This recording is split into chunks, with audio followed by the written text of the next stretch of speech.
ओम स्वामिदेव सवितर्दुरिताभिपराशुभ यद्भद्रं तन्ने आशुभ।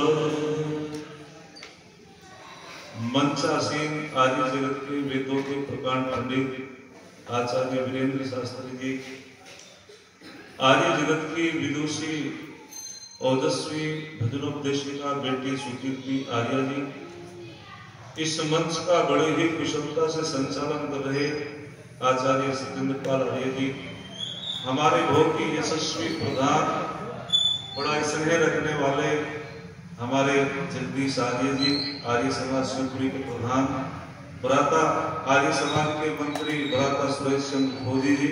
फौजी साहब आए कैसे उदास हो? अच्छा, मुस्कुराहट कब सी दिखाई दे रही है।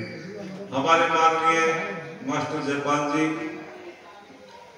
और हमारे बहुत ही सौम्यता की प्रतिमूर्ति आचार्य रामदेव शास्त्री जी, भराता अजय आर्य जी, इस कार्यक्रम के आयोजक संयोजक जो बहुत ही स्नेह रखते हैं हमसे पूरा परिवार, राजेंद्र आर्य जी, शोभाराम आर्य जी, समस्त परिवार, हमारे सभी आर्य बंधुओं, छोटे छोटे नन्हे नन्हे बच्चों और हमारा पिता तुल्य राजपाल सिंह आर्य जी, हमारा बेटा का नाम क्या है, अमरीश जी, और हमारे बड़े भ्राता भूलेराम आर्य जी नगला कृपण, सभी का मैं इस मंच की ओर से अभिनंदन स्वागत करता हूं। थोड़ी सी समय के लिए आपके बीच में क्योंकि मैं समय का अतिक्रमण बिल्कुल नहीं करूंगा और उसी बात को आगे बढ़ाता हूँ। ये हमारे रिश्ते में पापा जी भी लगते हैं आचार्य जी, 11 संबंध है जब तो माता दामले भाग देते हैं। तो बहुत ही अच्छी बातें इन्होंने रखी, उसी बात को मैं थोड़ा आगे बढ़ाता हूँ। इन्होंने स्वहार शब्द की व्याख्या की और कहा वाणी पर इन्होंने बहुत अच्छा प्रवचन किया। निश्चित रूपे वाणी को वेदों में सोम कहा है। वाणी को कई प्रकार की वाणी, प्रावाणी, पश्चंती वाणी, मध्यमा, वैखरी वाणी, कई प्रकार की वाणी का वर्णन वेदों में है और निश्चित रूपेण वाणी एक माध्यम है। यदि जिसके पास अच्छी वाणी होती है तो हम एक उदाहरण दिया करते हैं, अच्छी मीठी वाणी बोलने वाले के वो अपने खट्टे संतरे भी बेच देता है, और जिसके पास वाणी नहीं और संतरे बहुत अच्छे मीठे हैं, भाई साहब संतरे क्या भाव दिए कि 100 रुपए किलो, कि महंगे के चल आगे के चल कहीं और चले, तो उसके संतरे नहीं बिकते। वाणी का बड़ा महत्व होता है। तो आइए मैं उसी बात को आपके बीच में रखना चाहता हूं। कहते हैं कि स्वामी दयानंद सरस्वती महाराज जी का शास्त्रार्थ हो रहा है। स्वामी विशुद्धानंद सरस्वती जी से स्वामी जी ने पूछा कि धर्म के लक्षण बताओ, तो वे धर्म के बोले धर्म का तो एक लक्षण होता है। उन्होंने कि धर्म का एक लक्षण होता है। स्वामी जी ने कि एक तो नहीं होते 10 होते हैं। बाल शास्त्री व्याकरण के बड़े विद्वान जो बहुत ही तर्क बुद्धि के थे, तो बाल शास्त्री ने कहा कि मैंने सारे धर्म शास्त्रों को पढ़ा है, मैं बता दूंगा स्वामी जी धर्म के कितने लक्षण होते हैं। स्वामी जी ने कि तू अधर्म के बता, तू बोलो अधर्म के बता। अधर्म के लक्षणों को से पता नहीं था। तो धर्म के भी 10 लक्षण होते हैं आचार्य जी, और अधर्म के भी बोलो 10 लक्षण होते हैं। तो मैं वही बात आपके बीच में रखना चाहता हूं। मनुष्य जो पाप करता है वाणी के माध्यम से भी करता है, मन के माध्यम से भी करता है, शरीर के माध्यम से भी करता है। यदि हम मन, वचन और कर्म से अपनी समानता रखेंगे, जो हमारे मन में वही हमारी वाणी में हो, वही हमारे व्यवहार में हो, उसी का नाम सत्य होता है। मन में कुछ है, वाणी में कुछ है, कर्म में कुछ है, इसी का नाम झूठ होता है, पतन की तरफ चला जाता है। आइए मैं एक छोटी सी बात आपके बीच में रखना चाहता हूं। वाणी के माध्यम से 4 प्रकार के पाप होते हैं, याद रखना। 10 प्रकार 10 तरीके से पाप करता है व्यक्ति। 3 प्रकार के पाप शरीर के माध्यम से होते हैं और 3 प्रकार के पाप मन के माध्यम से होते हैं। आप मन में किसी के प्रति द्वेष भावना रखते हो, समझ लो पाप हो चुका, उसे पता हो या ना पता हो पाप हम कर चुके। मैं सबसे पहले वाणी के माध्यम से बताना चाहता हूँ, वाचा अनित्र सूचना असंपधानी, सबसे पहला पाप जो वाणी के माध्यम से होता, सुनो माता जी, सबसे पहला जो पाप होता वाणी के माध्यम से झूठ बोलना। जो व्यक्ति झूठ बोलता है वो सबसे बड़ा पाप करता है। व्यक्ति को कभी झूठ नहीं बोलना चाहिए। अभी आचार्य जी कह रहे थे कि जो शास्त्रों में कहा कि हमको अच्छी वाणी बोलनी चाहिए, वाणी में मधुरता भी हो, सत्यता भी हो। तो सबसे पहला क्या पाप है? झूठ बोलना। मैं व्याख्या ज्यादा नहीं करूंगा, समय कम रहेगा ना हिस्से में। जी जी हाँ, तो मैं व्याख्या नहीं करने का, लेकिन सबसे पहला पाप क्या है? झूठ बोलना। हमको झूठ नहीं बोलना चाहिए। फिर कहा परुष, परुष कहते हैं कठोर बोलना। हाँ जी, कठोर बोलना। यदि कोई बहुत सा व्यक्ति कहता है साहब हम तो सच बोलते हैं, किसी को बुरा लगे या ना लगे, किसी को चाहे इतना भी बुरा लगे, लेकिन याद रखना जो कठोर वाणी का प्रयोग करता है वो भी पाप करता है।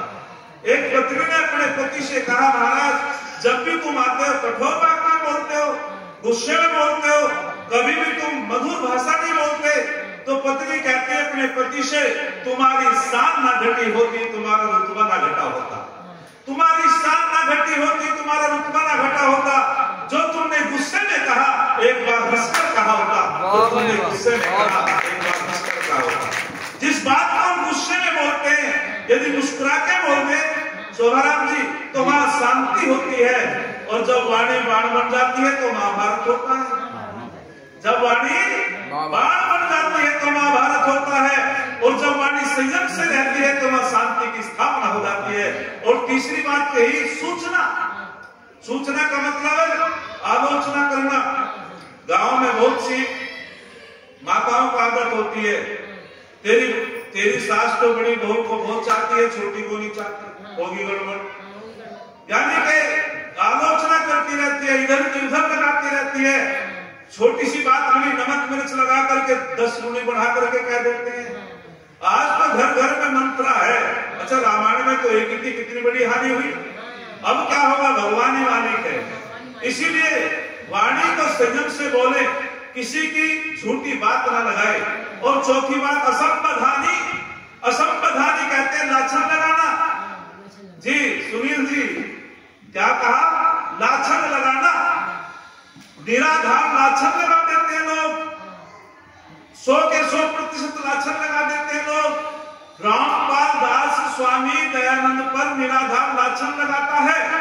ऋषि दयानंद के जीवन में कोई भी ऐसे कवि नहीं थी जो उन्होंने वेद विरुद्ध कार्य किया हो, लेकिन वो जब भी पुस्तकें छाप दी और स्वामी दयानंद के बारे में न जाने क्या क्या लाछन लगाता रहता है। स्वामी जी तो स्वामी जी रहे, लेकिन उसको इतना पाप भोगना पड़ा, रामपाल दास को जेल की रोटी खानी पड़े। जब लाछन लगाएंगे तो उनको पाप भोगना पड़ेगा। वाणी का बड़ा प्रभाव होता है। एक उदाहरण मेरे याद आया, कहते हैं कि कोयल और वही कौवा रहता था। तो कौवा कहने लगा, बहन जी मैं तो इस गांव को छोड़ना चाहता हूं। क्यों? कि इस गांव के लोग जो भी आते हैं वही पत्थर मारता है और वही जो है कोई ढेला मारता है। ये गांव बेकार है, ये गांव अच्छा नहीं है। और कोयल से कहने लगा, जब तुम बोलती हो तो सब लोग सुनते हैं। तो कोयल ने कि भैया एक काम करना, आप गांव मत छोड़ो, अपना व्यवहार बदल दो। उसने कि नहीं नहीं ये गांव बेकार है। बोले व्यवहार बदलो, गांव मत छोड़ो।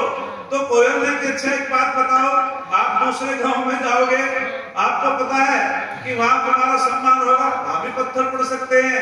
तो तब कोयल ने कहा था, भैया स्थान बदलने से कुछ नहीं होगा, अपनी वाणी के व्यवहार बदलने से सम्मान होगा।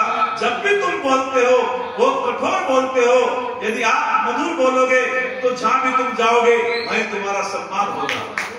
निश्चित रूप यदि हमारी वाणी अच्छी होगी, हम संयम से बोलेंगे तो हमारा सम्मान होगा। एक नौजवान व्यक्ति को रात्रि हो गई और नौजवान व्यक्ति को रात्रि हो गई किसी गांव में, उसने प्रधान जी से कहा मुझे रुकना है। प्रधान जी ने कहा जी हमारे यहाँ तो व्यवस्था नहीं है, लेकिन एक माता जी है, जो भी कोई राहगीर होता है रात्रि हो जाती है तो वो माता जी के यहाँ रुकवा देते हैं। बोले चलो। माता जी के यहाँ पहुंच गए। माता जी ने कहा कोई बात नहीं बेटा रुको, रात्रि में विश्राम करो। बहुत बड़ा भवन था, लेकिन क्या होता है माता जी का जो बेटा था वो फौज में था और उसकी पुत्र वधू वही थी।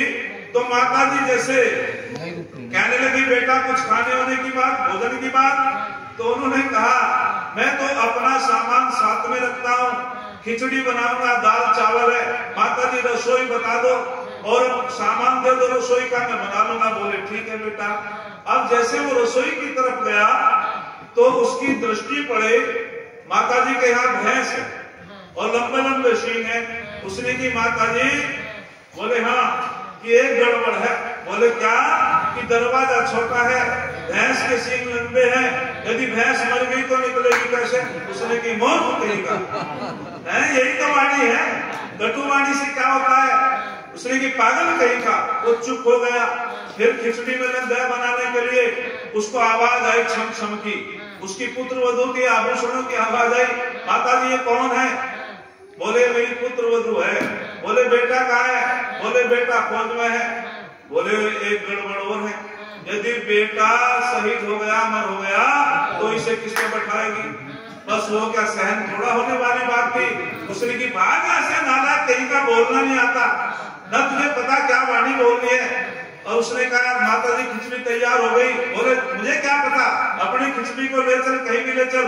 बस उसने जो है चरदर्शी ले रहा था, वो खिचड़ी उसमें भर ली। चांदनी रात की जैसे भाई साहब निकले तो वहां चौपाल पे कुछ लोग बैठे। बोले भैया ये क्या टपकता जा रहा है? बोले मेरी वाणी का रस टपकता जा रहा है। तो हमको वाणी पे ध्यान देना चाहिए, लंबा समय नहीं है। दूसरा मैंने बताया शरीर के माध्यम से भी पाप करता व्यक्ति, शरीरे निस्ते हिंसा स्ते प्रतिशत मैथुनानी। शरीर के माध्यम से 3 प्रकार से हम पाप करते हैं। शरीर से पहला पाप चोरी करना होता है, हिंसा करना होता है और व्यभिचार करना होता है। जो शरीर के माध्यम से पाप करता है व्यक्ति, निश्चित रूप में हमारे शास्त्र कहते हैं जो जो व्यक्ति जिस जिस अंग प्रत्यंग से पाप करता है, परमपिता परमात्मा उसके अंग प्रत्यंग को छीन लेता है। अरे मैंने एक दार्शनिक से पूछा, बड़े विद्वान है, नेत्रहीन है। मैंने कहा आचार्यवर आप नेत्रहीन हो, बिना नेत्र के संसार सुना सुना लगता है, लेकिन दार्शनिक व्यक्ति थे। उन्होंने एक बात कही, बेटा मैं तुम्हारी बात को समझ गया हूँ, लेकिन परमपिता परमात्मा न्यायकारी है।